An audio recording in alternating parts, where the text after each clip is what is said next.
Everyone has a passion that they know about or something that keeps them going every day. The one thing that helps you enjoy the early mornings, the schoolwork, the drama that comes with it. For some, it's getting lost in a book. Others, it's driving down a road listening to music. And for many, it's sports. For me, it's the game of volleyball. When the topic comes up, I always get asked the question of when it all started, where it came from, where the love came from, and everything. And honestly, I have no idea. I look back and see the years of programs and camps to get me started, and I just assume that's when it all began. But when I think of it, it decided that it all began with the love of something else, and that is called competition. Why am I so competitive? 3 older brothers and 2 sisters kind of brought it out of me.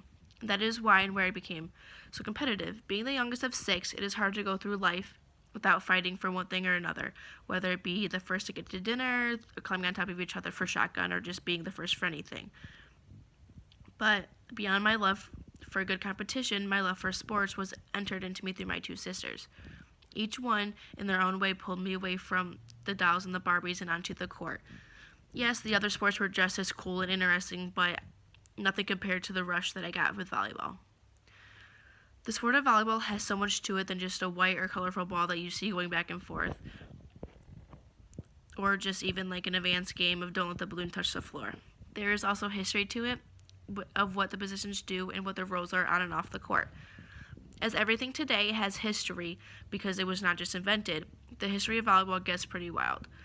Volleyball was founded by a man named William G. Morgan, and it was said that volleyball started in the year of 1895 but didn't come about till the 1900s. They wanted a game that was as intensive as the new game of basketball, but not as much as bumping and running into each other, but one that takes the athletic ability but no physical contact is involved.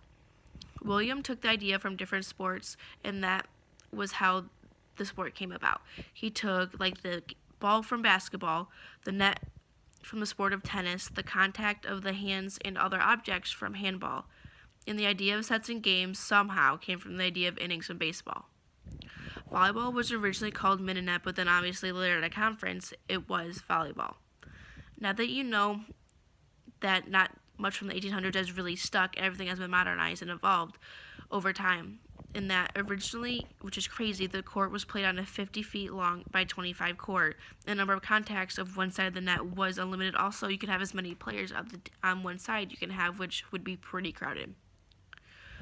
Lastly, the height of the net was at a 6 foot 6 inches for the game. Each game was broken up into 9 innings, which I don't know how you could even do that because it would be really long, which I feel like it would never get over.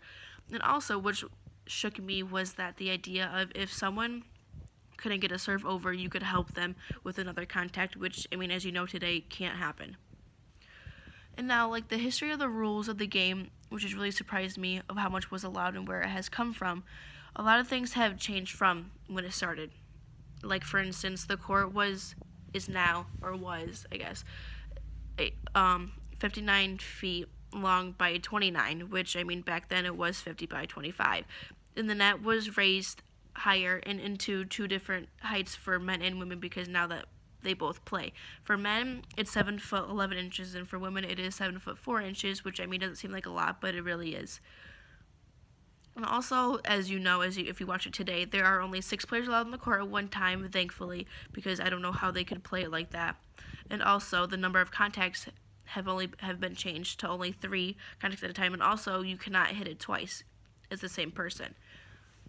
And now the innings of the game have gone, which thankfully it would go on forever, but they are now into sets. And sets, I mean, it's just how there's 3 sets in a game roughly, or if in younger levels it is the best 2 out of 3, and then college it is the best 3 out of 5, which feels like forever. But with that, I mean, you can go more into depth, which is what I'm going to do, than just of the history of the sport. There are also positions on the court as well as what they do, which is what they say. To start off, there are 6 players on the side. Of those 6 players, there are 3 hitters, 1 setter, sometimes 2, a libero, and a defensive specialist. And now those 2 are just honestly fancy names for 2 people that are back row only. You can't go to the front row, sadly. Now, with 2 teams facing each other, you have offense and defense, and that comes with every sport, really.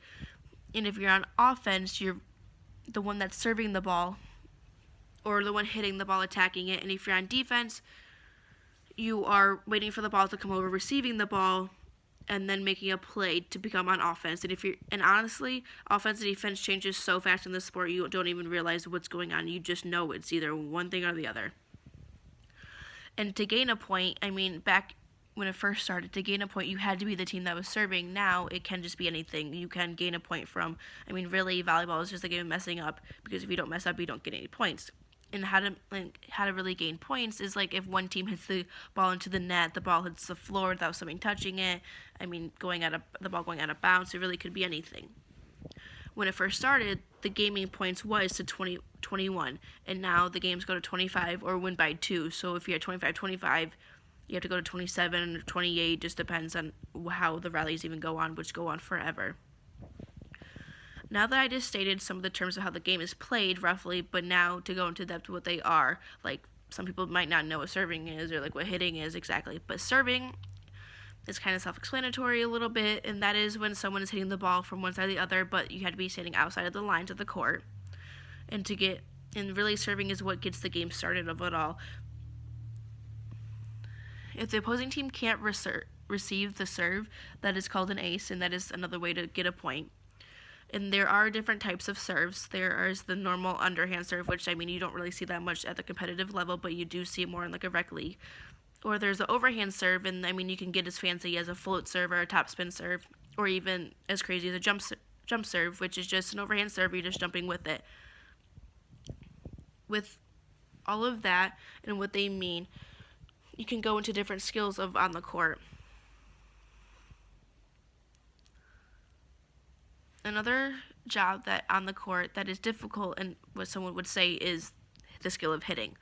Hitting is when the ball is set to someone and you're jumping and you're going to hit the ball over the net in an overhand swing, is basically what it is called. But I mean, you can get as fancy with it as tipping or being as creative with it, because you have to gain a point somehow. And that is with hitting. With hitting, there's blocking, and blocking is just blocking the ball. And then the two other things that honestly make the sport what it is setting and passing. Setting is just setting the ball in an upward motion with your hands only. I mean, you can bump set it, but to a hitter, and then a hitter hits it over. And then there's also passing. Passing is with the forward motion of your arms, using your inside of your arms, forearms, to get the ball over the net or even to the setter so you can make a play with it. And now that you know all that, I mean, there's even rotation, which is very confusing. I'm not going to go into depth with that. That's just rotating clockwise every time someone serves. So now that you know the gist of the game and how to play it, and as well as the crazy history of it, you are now knowledgeable in the game of volleyball. No, this does not explain my love for it or even come close to what if you have a hobby, a passion, you know you can't really do that. Volleyball has just really evolved over time to what it has started off with, and it has even become the second most watched sports in the world. You can play it collegiate and even professional, which is crazy, but it is a sport that gets you active, and as well as having a fun time. And with knowing everything with it, you can now play the game and be confident with how it is played.